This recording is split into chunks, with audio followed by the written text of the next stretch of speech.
Imagine becoming so rich that you couldn't even count your money. Every month, millions of dollars were lost, not because they were stolen, but because rats ate the cash. This isn't fiction. This is the unbelievable story of Pablo Escobar, the drug lord who terrified an entire country.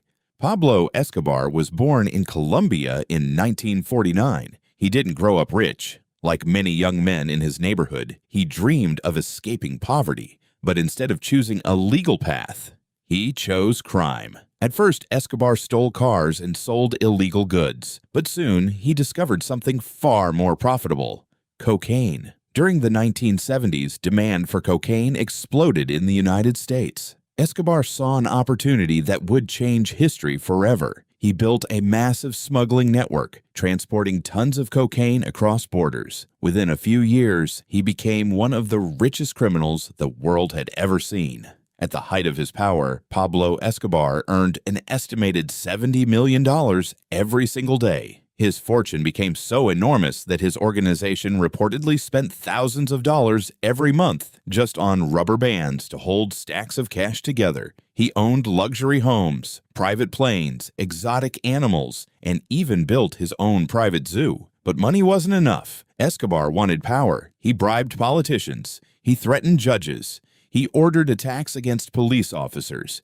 Anyone who stood in his way became a target. Soon, Colombia was living in fear. Bombings, assassinations, kidnappings. Violence became part of everyday life.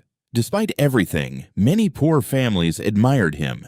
Escobar built houses, football fields, and schools for people who had nothing. To some, he was a criminal. To others, he looked like a hero. This made him even harder to stop.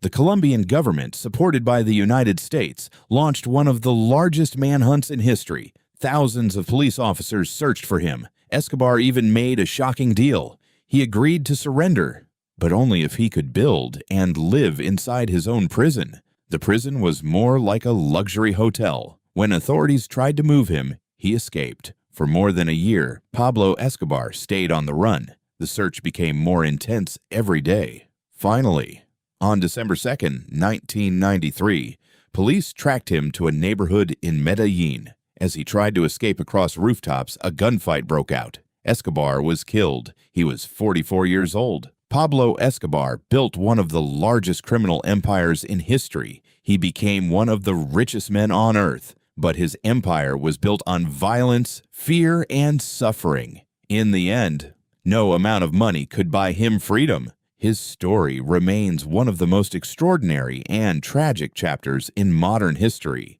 If you enjoyed this true story, subscribe for more real stories about history, crime, and the people who changed the world.